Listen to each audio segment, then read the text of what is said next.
This is Steve Wells. And I'm Jeffrey Feldberg. Welcome to the Sell My Business podcast. This podcast is brought to you by Deep Wealth. Are you a business owner who is wondering how to either grow your business, sell it, or both? Or maybe in today's environment, you're wondering how to make your business pandemic-proof. Visit deepwealth.com to find out how you can master the strategies to grow and extract the deep wealth from your business. Visit www.deepwealth.com. Welcome to another episode of the Sell My Business podcast. And on this one, we're going to change things up where myself and Steve talk about some of the most common mistakes that business owners make before they exit their company. And as with any mistake, the less mistakes that you make, the better off you're going to be. And we're pulling this information from the Deep Wealth Experience. This is a 6-week online experience where you're put into a mastermind group with other business owners. You get access to our playbook. You have a live success coach and access to myself and Steve, where we help you step by step figure out what you need to do. So number one, you don't get ripped off when you sell your business. And number two, you maximize the value of your business. Now, speaking of the value of your business, the most common question that business owners ask is, what's my business worth? And Steve, I know you'll agree with me when I say that's the wrong question to be asking. So we're going to talk with you right now about 5 strategies that will increase the value of your business. How do we know these strategies and what are they all about? Well, these are the same strategies that we used for our 9-figure exit. And we spoke to investment bankers, to buyers, to sellers, people who had a huge win on their exit, people who had a huge loss on their exit, anyone and everyone involved in mergers and acquisitions. But one of the things that we heard time and time again from buyers of what they look for, one of the first questions that the buyer asks when they look at your company is, does this business have a diverse customer base? So why is that important and why should you care as a business owner? You know, most business owners, they thump their chests and they're so proud and they say, look at this, I have this one customer or these 2 or 3 customers. I've been with them for a decade and they're 80% of my business. Well, I got to tell you something. If you want to make a buyer run as fast as the buyer possibly can in the other direction, that is what you're going to tell them. A buyer wants to know that a business has many, many customers. And as a smart business owner, you're going to want to do this anyways. Why? Why does that matter? Well, it goes back to that old saying, you don't want to have all of your eggs in one basket. Today, with the global marketplace, with the internet, it's all too easy to have just a few customers and some behemoths of customers that are driving your business. But let's stop for a moment and think about that. What if one of your customers leaves you? What if a customer starts dictating to you how they want you to do things which are going to lower your profitability? If you're relying on a handful of customers or only 1 or 2, you have some real issues with that. So be smart, not just for your exit, but for your business day in and day out. And what any business owner must be doing is to grow the business by having a lot of customers. The more customers, the better. You know, in our e-learning company, we didn't rely on just one customer. We had multiple customers, and thank goodness, because life happens. Sometimes a particular decision maker happened to leave or went elsewhere, or somebody else came in. You have a whole new business relationship that you need to build up. Well, what are you going to do? What are you going to do if things don't work out? Thankfully, our insurance was to have a lot of different customers, many customers along the way, that we weren't dependent on any one of them.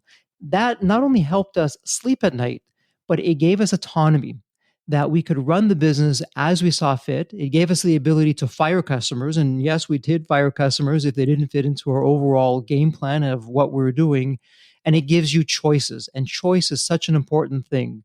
So as we wrap up strategy number 1, know that to maximize the value of your business, you want to have as many customers as you possibly can. So Steve, with strategy number 1 in the bag, why don't you talk about strategy number 2 of what we need to increase the value of a company? So the second point was crucial when we exited our business to create huge value. It may have been one of the most important points that we can tell you about value from our experience. And it's this: you want to create reoccurring revenue in your business model. Now, what does that mean? I mean, reoccurring revenue, obviously, is when the revenue is coming in methodically and very planned way. Well, how can that happen? And what does that mean? In our case, we had multiple universities, and these universities had contracts that were very long, 10 years, up to 10 years. And so what that tells an investor who's buying you is that when they look at your business, they have a lot of security in that they know how much money your business is going to make if you can prove that the revenue is going to reoccur at a certain rate. It's a huge value maker for the investor when they see that the revenue and their investment is almost proven to increase over time. So recurring revenue, how do you do this? Well, different businesses have different ways. I mean, the contract with your customers and tied to the first point of having multiple customers creates a very secure environment for the investor. They're also, particularly in many digital companies, they can create a reoccurring revenue by having the customer re-up or renew or create renewal strategies for whatever the business model is for your company. So this reoccurring revenue is something that you really want to think about and look toward. The reoccurring revenue model is crucial for getting the maximum value for your company. Now, Jeffrey, what about the third point? Steve, thanks for some terrific points on recurring revenue. So let's talk about point number 3. But before we do so, I'm going to let you in on a little known secret that we share in the Deep Wealth experience. The strategies that you're going to use to exit your business are identical to the strategies that you'll use to grow your business. They're one and the same. And when you do it right, you get a business that not only thrives and is profitable, but it gives you choices because you're prepared and you can choose keep your business forever or sell it tomorrow. You choose whatever makes most sense for you and whatever is the best for you. So, strategy number 3 to increase your company value has to do with creating a high barrier to entry. So, what's a high barrier to entry and why is that important? Well, let's put ourselves in the shoes of your future buyer. Your future buyer comes along and is prepared to spend a lot of money, time, resources, and expertise in your company. And one of the questions that runs through every buyer's mind is once I buy this company, is it going to be here tomorrow and the tomorrow after that and for many, many tomorrows? In other words, is your business built to last for many, many years? Because as we all know, when you're successful, you're now in the crosshairs of your competition whose goal is to knock you out, put you out of business, and take all of your customers and profits. So let's go back to our particular experience with our e-learning company. What's a high barrier to entry? Well, for us in our e-learning company, one of the things that we did that many said was impossible to do was we had 2 specific things. For starters, we created an end-to-end service. So in the case of our e-learning company, we not only helped fill the seats for the universities that we worked with, we did all of the marketing, we did all of the course enrollments for them. We also kept the seats filled by creating the courses, helping the instructors to run those courses, doing technical support and hosting. So we were an end-to-end solution. So for a university, they didn't have to go and hire 5, 6, 7, 8 different companies. We did it all. So that was one thing. For some of our competitors, they just didn't have the resources, the skills, or the ability to create that end-to-end resource. And that was one barrier to entry. Now, you could be saying, well, Jeffrey, that's fine, but a competitor could figure that out and do that. And yes, they certainly could. The other thing that we did, though, and this was a real deal clincher, and this one barrier to entry added so much to our EBITDA. And it was this: because of our unique offering and because we figured out how to solve a painful problem so well, we were able to get 10-year contracts with our clients. So the 10-year contracts did a few things. The barrier to entry for the competition was number 1, We had that particular program with that client locked up for a decade. As hard as the competition would try, that client wasn't going to go anywhere. But the other thing that that barrier entry did for the buyer was that it gave them reassurance that when they bought the company, they had many, many years left in that agreement. And one of the things that we did before we sold the company, once we knew we were going to exit, we made it a point to renew all of the contracts. So now the buyer had confidence in us because we had other barriers to entry, but these two barriers to entry were significant by having an end to end solution and having long term contracts. For the buyer, it gave confidence. And when a buyer has confidence, they have hope. And when a buyer has hope, it translates into putting a higher value on the company. Now, a barrier to entry isn't the easiest thing to do for most business owners, but you have to remember that what's right isn't always easy. And one of the things that we do in the Deep Wealth experience is we work with you, and especially through your mastermind group, is to spend some time to think about in your own specific industry what could be some barriers to entry that you can put into place that you either haven't done or you haven't thought of. The time and the effort is well worth it because it translates into a much higher value. So, Steve, now that we've talked about strategy number one, which is having diversified customers for your customer base, strategy number two, based on recurring revenue and why that's so important, and strategy number three of the power of having a high barrier to entry, why don't you talk about strategy number four and what it does to increase the value of your business? Well, strategy number 4 to increase the value of your business is you want to create massive scalability in what you're offering. Now, why would you want to do that? Well, think about it again from the investor's point of view. They're not buying you just to stay where you are right now. They're buying you because they see potential, or you want to show them the potential that this business of yours can be much, much larger. Now, if they see some impediments to that, some limits to that, that's going to drastically affect the value they're putting on there. If they see your business as being virtually unlimited or great in its scalability, then of course your valuation is going to increase. So you want to think about your business and what areas of your business can be scaled and which ones cannot be scaled. And you want to fix those areas that cannot be scaled. Now, back in our situation and when we had our e-learning company, we had, as Jeffrey said, multiple components controlled in the whole process, from the marketing to the delivery of the courses to the university. But something that many universities had and many online programs had was a scalability problem in how many instructors they had.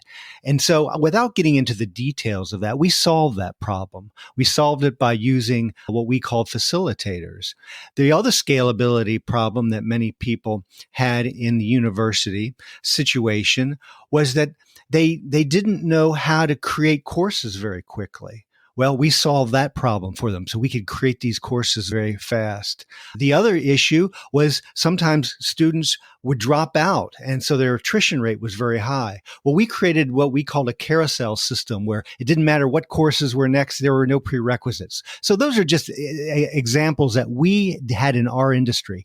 If you are creative and if you're sitting with your mastermind group, or we are able to maybe help you to think about how do you change the way you deliver your product that maybe no one else has done before. Because if you can do that, you've unlocked the key to super hyper valuation by being able to scale. And your potential buyer is going to look at you and go, well, we're going to put more money in here, so we're going to make your business even bigger. And so you've got them very, very excited at that point. So think about how to scale your business. Jeffrey, what's point number 5?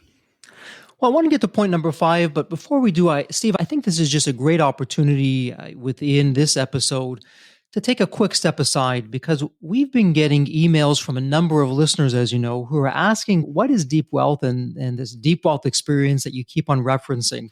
So, Steve, why don't we take just a quick few minutes out and talk a little bit about that? And one of the things that I'll share with you is after our 9-figure exit, and those who know us and who know our story, know that it almost wasn't a nine-figure exit. It actually started, if we wouldn't have done anything, would have been a seven-figure exit. And that's when we said no to a seven-figure offer, that we said yes to mastering the art and science of selling a business, that we immersed ourselves in the mergers and acquisitions world to figure out, well, how do you actually sell a business? How do you become successful? Well, you look to other successful people. So we spoke to buyers and sellers and investment bankers and lawyers and tax advisors and strategists, you name it. We spoke to those people. And what we learned was jaw dropping, because it became very apparent to us. And when I say us, I'm talking about the business owner, us entrepreneurs, us business owners. We're really one small cog in a very large wheel, and the system is set up against us. Naively, the two of us thought that when we received that first offer, which was from an incredibly savvy and sophisticated and experienced buyer, we thought that we were the exception and not the rule. But as it turns out, we were the rule in terms of that buyer literally and figuratively trying to rip us off. So we started Deep Wealth as a way to level the playing field, to ensure that business owners, we're the dreamers, we're the doers, we're the ones that have the sleepless nights, that take the risks, that add value to the community, to the marketplace. And in whatever endeavor that we choose, we change the social fabric of society for the better. And so, why is it that we get ripped off right at the very end? So, Deep Wealth was created to level the playing field and ensure that you don't get ripped off. And we do that through the Deep Wealth experience, which also helps to ensure what we're talking about in this episode of how to increase your company value. So, Steve, when we talk about the Deep Wealth experience, I know that you and I spent a number of years figuring out how do we take everything that we did and make that available to other business owners. Why don't you talk about one of the key components in the Deep Wealth experience with the mastermind group? I mean, what the heck is a mastermind group? Who's in it? What's involved? And can you really share your secrets with other people, other strangers in the mastermind group? Why don't you share a little bit about that? Well, most business owners are probably entrepreneurs and they probably are very independent. And if you're like, I'll speak for myself, I'm not always as eager to share my business and what I'm trying to do and even look for advice or mentorship. So part of this might feel a little uncomfortable to you, but true transformation, true creativity happens many times in a group. The dynamics of getting other people to look at your problem, to have advice, to maybe give you just a glimpse of maybe a weakness you have or a strength that you don't recognize. So the power of the mastermind group is just that, is to give you a group of like-minded individuals who are not competitors, but can help you look at your business knowing that your objective is very similar to theirs. They're looking to exit, you're looking to exit, and you're all working and speaking the same language. That's an extremely powerful thing. Besides the tips and the knowledge and the specifics that we're going to give you in the learning experience, is how to communicate with people, to share and feel not exposed and able to look for the advice of your fellow mastermind attendees. And, around the mastermind, you have another component that we built in, and this is the online experience. Now, you have to remember, we are the e-learning guys. We were fortunate to be there at the beginning when the internet had just begun to take place. We built our e-learning company around that. And with the wonderful team and talented team that we had, we were right at the forefront of really writing many of the best practices that the industry still uses today. So we leaned heavily on our experience to put all of this in the Deep Wealth online experience. And so when you come online, you have access to the strategies and the playbook that we use for our nine-figure exit. Now, a lot of people I speak to say, well, Jeffrey, that's nice, but I just don't have the time. It's nice that it's online, but you have all these online meetings. I have to be at a certain time in a certain place, and maybe the person is in the East Coast and I'm on the West Coast, and the timing is difficult. I can't do it. Well, when online is done properly, it's called asynchronous learning. And I don't want to get all bogged down in details and technicalities, but it simply means this. We've developed the deep wealth experience to be learning anywhere at any time at your convenience. You can have somebody who is 24 hours ahead, 12 hours ahead, 6 hours behind. It doesn't make a difference. On your own time, from wherever you are, from your computer, from your phone, from your tablet, whatever your choice of technology is, it doesn't make a difference. That's when you can come in online and access all of this information, the strategies, our playbook, your mastermind group. It's all there for you at your time and at your convenience. And so, built into that is something that we call a success coach. Steve, why don't you talk about the success coach and in terms of the role of the success coach and how that actually works within the Deep Wealth experience? Well, sure. And Jeffrey, what is maybe hard for people to understand is the asynchronous communication is like a Zoom call, but that's not asynchronous. It's like a Zoom call that happens all the time. So your success coach is in the middle of all this communication between what you're learning, between your communication with your mastermind group, with your communication with us. And your success coach is looking at you individually to make sure that you're getting the maximum value out of what we're offering and to coach you and help you through this process. And again, this can be done anywhere, anytime. All this is built into the experience right there on your phone. You can click, you can talk to your success coach, record your answers. It all happens right there. And this person has one objective in mind. They're there to help you, to make you successful, to come up with the best exit that you possibly can. I know you're busy. Everyone is busy, but business owners particularly have an obstacle in their mind that stops many of them from realizing the great wealth that's out there for them. And they just don't feel like they have the time to invest in this, that somehow they don't think it's worth it. Your success coach is going to show you and help you and can capitalize on all the things that we've already done to make sure that you're poised and you're ready for that exit. And what's nice about the success coach is no question is a silly question. In fact, the only silly question is the question that isn't asked. When Steve and I began to plan the Deep Wealth experience, we put together a system that is step by step by step of what you need to do to prepare your company. These are the same steps that we went through. I know business owners have reached out to us and says, well, guys, what can you tell me about my industry and how can you help me exit specifically within my industry? And the honest answer is you're the expert in your industry. We're not naive enough to assume for a moment that we can tell you what to do within your industry. What we do know, though, is that best practices are best practices. And that's exactly what we put within the online experience itself. The steps that you need to take within your own specific industry, you will add that customization that will have you prepared so that when you're ready to exit, you've done all the steps that will set you up for success.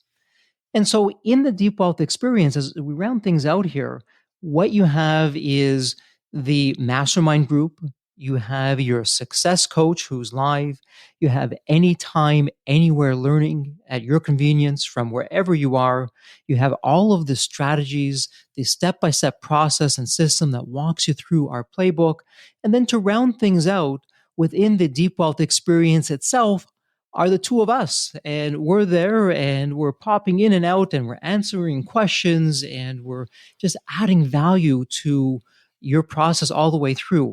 Look, why would you want to spend the millions of dollars and the years of time that it takes to do this when we've already done the heavy lifting for you? And as we like to say at Deep Wealth, we help you find the deep wealth that's hidden in your company that's always been there, but you never knew about that. So that's a bit of a recap of what the Deep Wealth experience is. And so let's round things out here with strategy number 5 of how you increase the value of your company. And that's something that most business owners completely miss the boat on. And I put the two of us in that category. Steve, you'll remember before we decided to exit our company, who ran our company? Who was it? Well, it was you and me. And we spent all our time and energy doing that. And while we are somewhat control freaks, that's why we do that. But we think we we think we know the best. It actually hurt us. We realized when we got ready to sell that the company was too dependent on us, and we needed a team that can run the company. Because if the company is dependent on us and I'm a buyer coming to buy our company, well, then you got to buy me. And, that's dangerous for someone. It affects the scalability that we've already talked about. It also puts handcuffs on you. And that's going to maybe drastically affect the deal and the potential cash that you get out immediately. So, that was our story, as you remember, Jeffrey. So what should people do? How should they address that issue? Well, the first thing that you need to understand is if you want to massively, and I mean massively, increase the value of your business must run without you.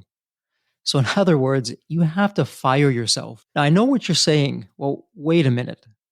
I'm the person that started the company. I was there when it was just an idea and I figured out how to make things work. I got the first customer. And as far as my company is concerned, the sun, the moon, and the stars revolve around me. Well, I have to tell you that when a buyer hears that, it's game over for you. Let's put yourself in the shoes of your buyer. Your buyer wants to know that there's going to be a company when you're no longer in the picture. Now, I know what you're thinking because we thought the same thing. Well, wait a minute. Even though I'm going to sell the company, I'm still going to be there and the company is going to have me immersed with everything that I'm doing. In actuality, you're really not going to be there. And statistics would show that if you're there past a year, if you even make it to a year or two at the most, you're really one of the oddities in the mergers and acquisitions world. The buyer wants to know that when you're not there, that you have a management team who knows what to do, who can grow the business, who can take the company in different directions, who's going to continue to give the profits and the insights and the competitiveness to have the business continue to grow, thrive, and prosper. And the other thing that you're not thinking about is when you exit your business, if you do it well, and this is something that we work with you on in the Deep Wealth experience, you are going to have a lot of zeros in your bank account. And having been on both sides, the side of building a business, not really having a lot of zeros in the bank account, and then exiting the business and having a lot of zeros in my personal bank account, I can tell you from experience that it's a game changer for you and that you may not want to be in the business. After all, you created your business to give you a lifestyle. And why not begin the process of enjoying that lifestyle even before you exit your company? This is going to sound counterintuitive. In my experience and the experience of business owners that we work with, when they fire themselves and they put in place a talented and capable management team, something interesting happens. For starters, you as a business owner, you get your life back. You now have more time. That lifestyle that you've always dreamed about, well, boom, it's right there for you. You can do with it as you see fit. But what a lot of business owners do is that free time, they go back to what they do best. They look within the industry, within the business, and they ask the one question that you asked that launched your business. What is a painful problem that I am passionate to solve that's affecting many people who are in pain because they don't know how to solve this problem? And so you now get to work on the business instead of in the business. When you're not running the company, you can find new markets, new problems to solve, new services and products that you can offer. You can even create a market disruption. And what does that do for you? That allows you to increase your customer base, increase your revenues, and increase your profits. And it creates a win win win all around. When your company runs without you, you're now able to attract better talent because talented people want to know that they have a career path in front of them when you're out of the way. And with that talent, with that management team, you can now have that talent lead the company into different directions, into different markets to grow your enterprise and grow your profits. Buyers love this. This is what they're looking for. I don't care if you have the best service with the best solution. If you are a one person shop, you're not selling your company or you're not going to sell your company for a top dollar. So, whatever you do, remember this. If you want to massively increase the value of your business must run without you. So, those are the 5 strategies of what you can do to increase the company value. And again, let's take it from the top. Strategy number 1 is to have a diversified customer base so that your profits aren't reliant on just a handful of customers. Number 2 is to ensure that you have recurring revenue with your business model to ensure that you have cash flow and profits. Number 3, creating high barriers to entry. Number 4, having massive scalability. And number 5, that your business runs without you. So, Steve, as we wrap things up here and we look to those 5 strategies and we now tie it into our 9-figure exit and we look at before our exit of what we didn't know, you don't know what you don't know, and after the exit, do you have a few words that you want to share of the difference that it made both with our lives personally as business owners, as well as once we had that and went through the exit? Hopefully, you will realize by just looking at these 5 areas how important your actions are to affect the outcome. Many people in business think that buyer is going to come along, and I know they're intelligent, they're industrious, they have worked hard, but there's some disconnect between what they have done in the past, and they think that success is going to translate exactly to a successful exit. And it almost looks like they're lazy. And I think it's because people don't realize the huge impact it can make by studying and practicing and implementing these 5 areas into your business. So if there's one thing I could say to a business owner, look at what you're doing. Take the time. We've created a system that's going to be the most efficient use of your time possible. It's not going to be anything that is going to stop you from your lifestyle and running your business. You can do it while you're transitioning into this exit, and you have to do it. I cannot think of a better way to get you started on the path, and I can't think of a better system that's going to guarantee you maximum results in your business. And Steve, one of the things that you and I are constantly asked, particularly now we're in a challenging time, the world is going through this pandemic. One of the things that we both hear is, well, guys, that's wonderful that you had your own 9-figure exit and terrific that you created deep wealth and the deep wealth experience. But really, why should I begin the process of preparing my company to sell right now during a pandemic? Why would I want to spend the time, which I don't have? I'm trying to just figure out the new normal, the new economy. And is it really the best time to sell? I know we didn't plan for this in this episode, but you and I are both believers in always going the extra mile and going above and beyond what we promised. So why don't we wrap up this episode of, is now the time to really prepare your company to exit and to sell? What do you think, Steve? Is that just craziness or is there something to it?